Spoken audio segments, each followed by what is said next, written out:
Welcome to the fourth lecture of the series on non-traditional abrasive machining processes, and today we are going to continue with the subject of ultrasonic machining. We had stopped with a particular numerical problem. We will have a solution to that, and after that we are going to proceed with new problems, new discussions, etc. So, to start with, this was the problem that we had stopped at. So, this reads that ultrasonic machining is carried out on work material A and work material B. So, there are two work materials which we are going to machine by USM. The tool is made of material C. The material removal rate for machining material A with tool material C is MAC, and that for machining material B with tool material C is MBC. So, these are basically two rates of removal rates for A and B material, and the tool material is the same for them. If the hardness values of A, B and C are 7,000, 5,000 and 1,000 newtons per millimeter square, then we have to find out the ratio of MAC by MBC. So, first of all, we need to think of the differences in the removal rates that will occur for these two material combinations. The difference is that in the expression of material removal rate that we see written below, we have sigma W occurring, which can be replaced by hardness of the work material. So, here first of all, the hardness of the work material is coming into the expression. Second, the term lambda is also having contribution from workpiece material and tool material. Therefore, there are two terms in the material removal rate expression that are going to be affected if we machine a material with a different hardness value. So, with this in mind, let us proceed. MAC must be, if we express the material removal rate as a constant, that means that it's proportional to all the terms there, and therefore, we say that it is constant. We only take those terms which are relevant to this particular discussion. So, it is K multiplied by workpiece hardness to the power 3/4 into 1 plus 1 by lambda to the power 3/4, where lambda is equal to workpiece hardness divided by tool hardness. So, therefore, in the first case, we have K divided by 7,000 to the power 3/4, etc., etc. And in the second case, now it becomes extremely simple. So, we simply replace the hardness of the workpiece by the hardness of B, and that is 5,000, and we get a fresh expression. So, that their ratio comes out to be 5 by 6 to the power 5 by 7 MAC by MBC, since it is in the denominator. So, 5 rises up, 7 goes down, 6 rises up, and 6 is coming from here, 1 plus 6. 6 rises up by the side of 5, and 8 goes down to the power 3/4, and therefore, this is the particular expression 0.6261. Okay. So, this was a problem that we solved on material hardness, material hardness combinations in USM. Now, when we are discussing about ultrasonic machining, we need to remember one thing, that we are essentially considering only, or rather we have essentially considered up till now only percussion. Percussion means hammering. Now, there might be yet another aspect of material removal. There are different other aspects also. Among these, we may also consider the free impact of abrasives against the workpiece. Now, how is that possible when we are essentially going for a setup in which percussion is predominating? It is possible this way, that if there is a abrasive particle, if it contacts the tool surface when it is at, say, a very high velocity, say in its mean position, it will be having the highest velocity 2 pi f a. So, it will take up this particular velocity and it will move towards the workpiece. So, the tool is at that time going to slow down as it moves more and more towards its extreme position, but the abrasive particle, after getting a hit from the tool, is going to travel at quite a high velocity, maybe of the order of 10 meters per second, and it is going to hit the workpiece. And since it is a very hard and rigid body, it might be able to remove some material by this type of free impact. So, let us quickly have a look mathematically whether we can make an estimate of that particular indentation depth. So, what happens actually is that when this particular body is impacted by the rapidly vibrating horn, okay, and it moves towards the workpiece with a reasonably high velocity, it has acquired a definite amount of kinetic energy, and it gives up this kinetic energy to the workpiece surface by elastically of course, and by also hopefully plastically deforming it, so that some sort of indentation is made. And from our basic assumption that whenever there is an indentation, there is brittle fracture of the material, leading to the removal of a hemispherical chunk of brittle material, that we can apply. So, let us first have a look at the indentation. That is what we are interested in. So, first of all, the kinetic energy which is acquired is half m into v square. So, if you look at this particular expression, half, and this is the volume of a spherical abrasive grit. We are assuming here that the volume of the abrasive grit is perfectly spherical and its diameter is d. So, that 2 by 3 pi r cube becomes pi by 6 into d cube, where d is the diameter of this sphere, multiplied by rho. Rho is the density of the abrasive material. Generally say silicon carbide, aluminum oxide, all these have density in the range of 2 to 3, maximum 4 grams per cc, multiplied by the velocity, and this velocity will be coming out as a omega. At the mean position, it can transfer maximum velocity of a omega, and omega being equal to twice pi f, we have twice pi f into a as the maximum velocity imparted to the grit.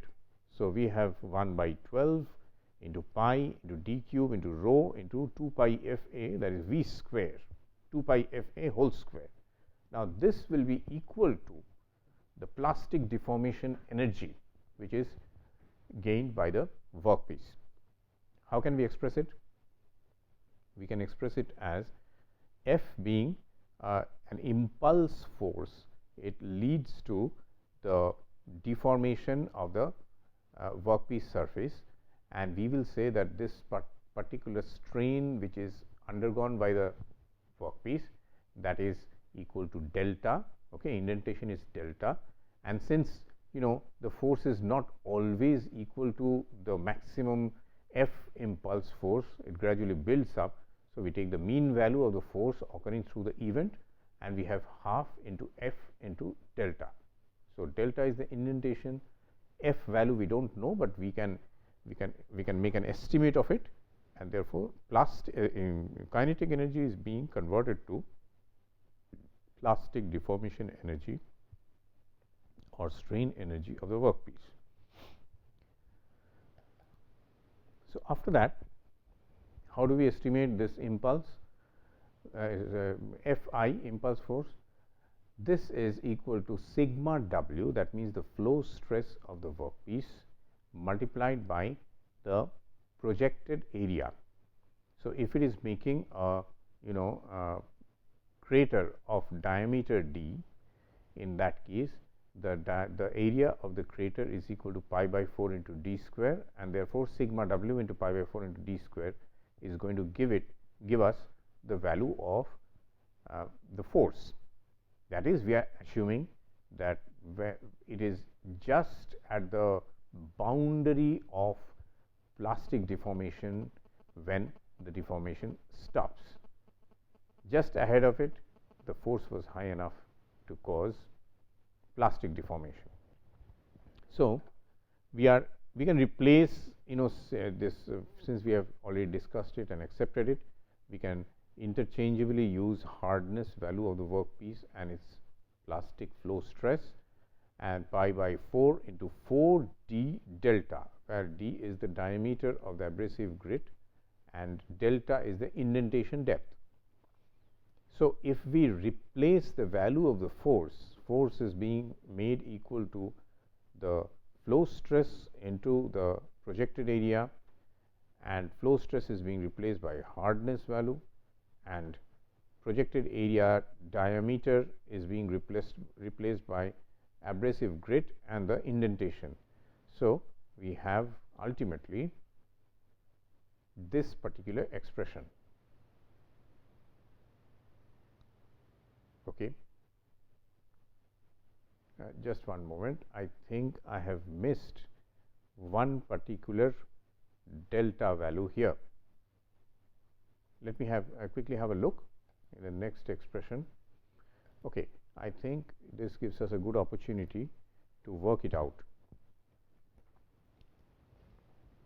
So, we have first of all F equal to, we have worked out as H into pi by 4 into 4 d delta.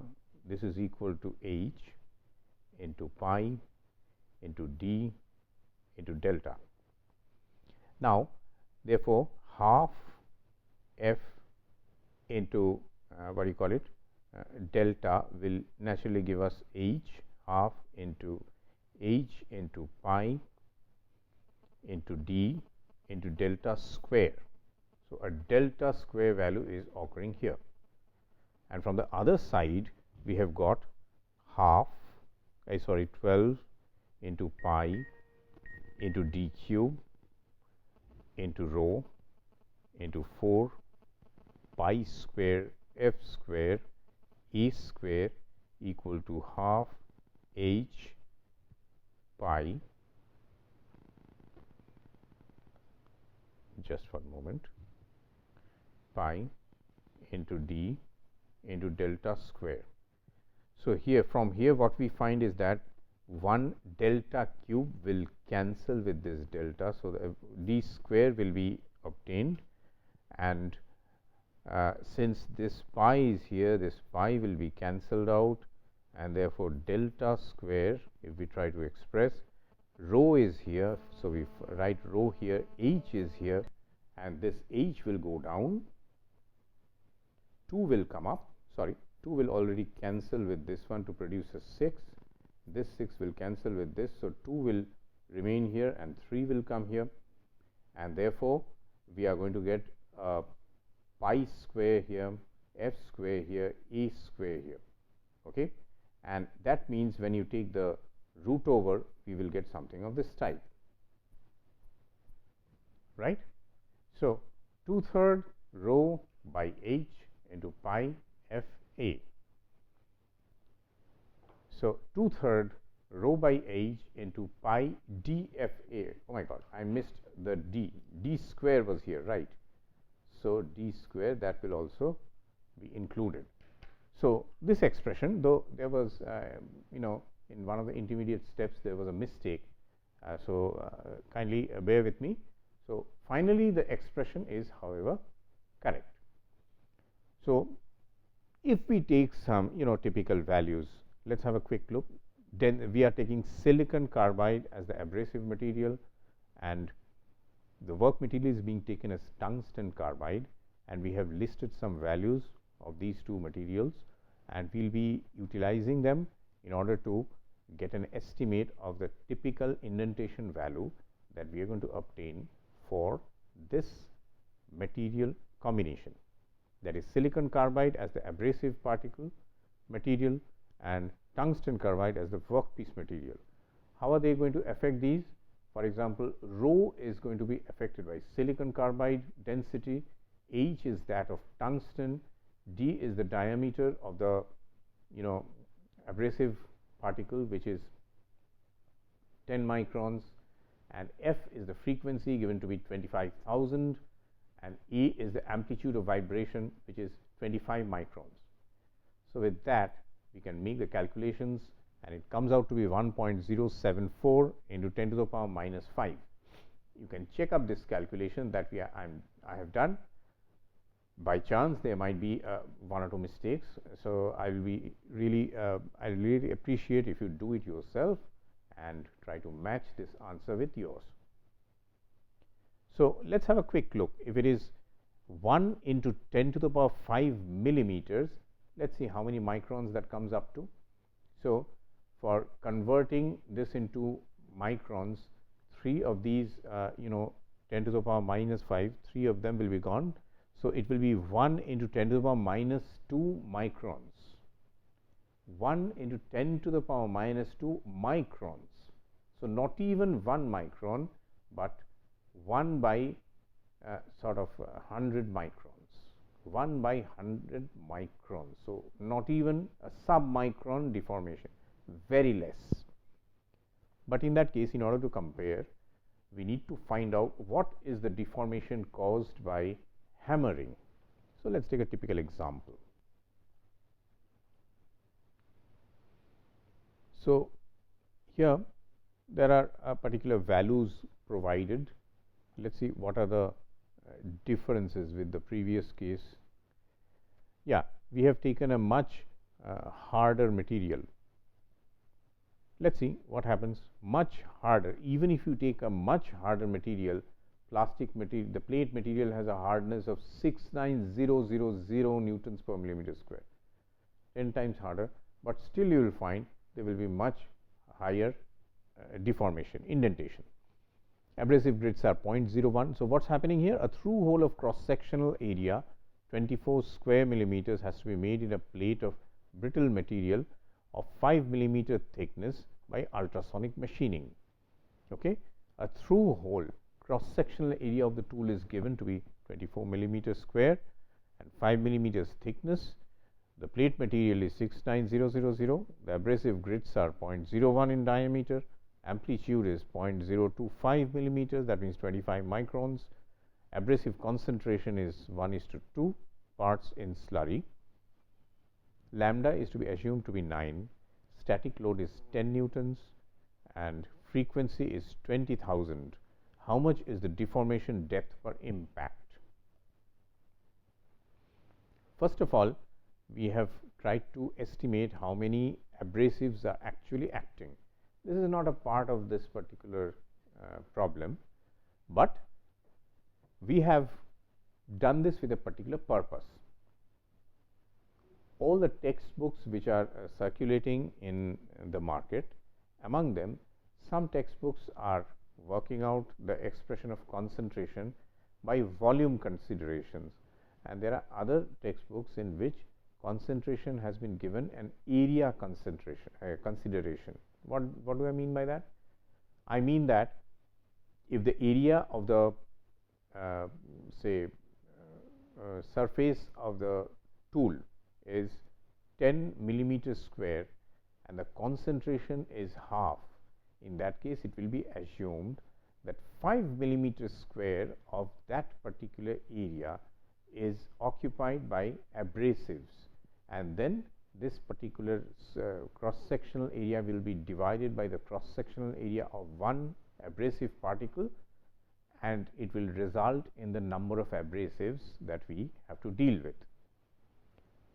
That calculation only I have done here, so that if I ask such a question in the final exam or give an assignment of that type, you will have no problem in solving it.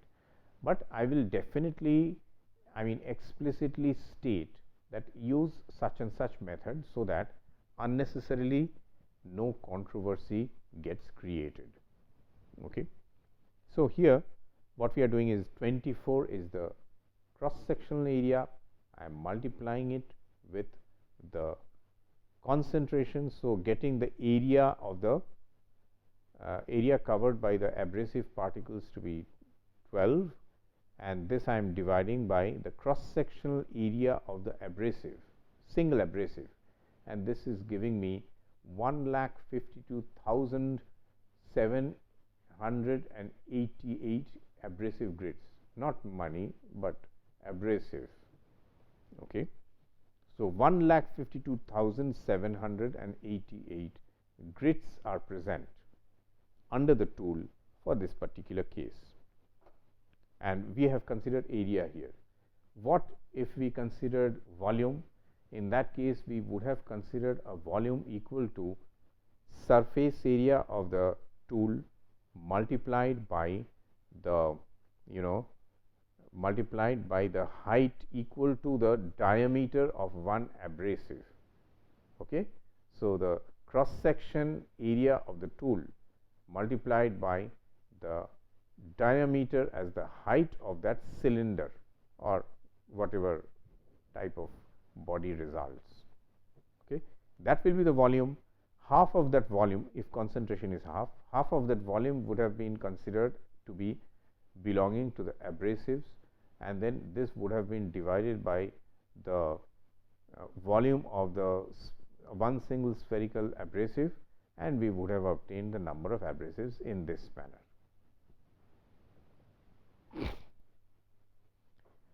So, if we consider the indentation depth from this point of view, I have straight cut imported the expression of delta from our derivation just a few lectures back. Most probably in the third lecture we derived the expression of delta to be this value. What does it contain? It contains the static force, it contains the amplitude, and in the denominator it contains concentration, cross sectional area of the tool, and what else? Yeah, and the what do you call it, flow stress of the workpiece, and of course lambda. So, we have put all these values. For example, lambda has been put as 9, so 1 plus 9, and the flow stress of the workpiece has been put as 69000 into 10 to the power 6. It is newtons per millimeter square. So, 10 to the power 6 comes to convert millimeters to meters. 24 square millimeters once again. So, another 20 to the power minus 6 comes. So, this way, and concentration is equal to half. So, this way we get a value of 10 to the power 6.34 into 10 to the power minus 6, which gets converted to 6.34 into 10 to the power minus 3 millimeters, and that will get converted to 6.34 microns. So, just imagine 6.34 microns, and the other one is I think 1 into 10 to the power minus 2 microns. So, it's a considerable difference between indentation depth of percussion USM and free impact USM. So, let us proceed with one or two problems. After that, we will again take up the rest part of the theory and the description of the setup as and when it becomes relevant. So, we have done problem on hardness of workpiece, problem on what do you call it, what else have we done? Yeah, problem on workpiece hardness was one, and maybe problem on indentation depth was one. So, we have also probably done another problem. Okay, whatever. We are now going to deal with a few questions on concentration. Concentration means what? that is how much abrasive you are using. So this question reads, during recession, a company carrying out USM decides to cut down on production. In the last recession, this actually happened. That is, the companies, either shut down or they say that we are going to cut down on production because there are no takers for our products. So what's the point making, say car after car after car where the cars are not selling? So unnecessarily we'll not go for producing these cars, but instead we will cut down on production. So the worker said, what are we going to do? So company said, you work for whatever number of days it's required for us, and then you go for holidays. And the workers asked, are you going to pay us for that holiday? The company said, no, you are not working. Why should we pay? So this was the problem, and there had to be solutions. So the company says, you work for 10 days. I'll pay you for 10 days. 10 days work per month. And for the rest 20 days, you go on holidays, no work, no pay. So naturally, the labor union says, okay, if you want to cut down on the production, we understand, yes, there's a valid reason for it, but give us 14 days of work instead of 10. Company says, why so? Why do you want 14 days of work? So the labor union says, because we can get 14 days of pay in that manner. But the labor union itself proposes that in order to make 14 days of work possible, there's no 14 days of work, there's only 10 days of work. So they say that you cut down on the consumption of abrasives so that you are only using a fraction of the abrasives as the previous production. A fraction of the abrasives will be used so that concentration will come down. And if the concentration comes down, you will take more days to finish your work, and that way we get more pay. But the company says, your payment will be required. I need to pay you. So the labor union says, you are going to pay us from the money that you save, from diluting the abrasives. It's going to be more. So make a calculation and find out 14 days of work instead of 10 days, and abrasive costs I am going to provide you. It's written, ultrasonic machining man machine hour rate per machine is rupees 32, 2 8-hour shifts a day. Previous cost of abrasives were 50 rupees. Hardness of abrasives is given, hardness of tool material is given. How much should be the reduced concentration of abrasives by following the union's suggestion, and how much money does the company lose or gain per month per machine by following the union's 3 suggestions? So let's work it out, and we will assume that if the abrasives are cut down to a particular fraction, the concentration also gets cut down to the same fraction. So actually the sum is very simple. The sum says that the concentrations are different, therefore the production rates are going to be different, and MRR original by MRR 1 is going to be 14:10, inverse ratio of the days. If you take more days, your MRR is less. If you take less days, your MRR is high. So they are inversely related. So first relation that we get is MRR by MRR 1. That means previous MRR by present MRR is equal to 14/10. And therefore, if MRR is replaced by K into C to the power 1/4, because we know that the MRR is proportional to concentration to the power 1/4. That's it. C to the power 3/4. MRR is proportional to C to the power 3/4. Okay. So let's quickly go back. So MRR by MRR 1 essentially means C to the power 1/4 by C1 to the power 1/4 is equal to 1.4. 14/10 is 1.4.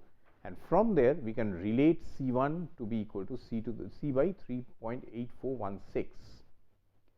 So now we can easily calculate the price in the first case with 10 days of work, rupees 50 plus rupees 32 into 8-hour shift into 2 shifts into 10 days equal to 13,120 rupees.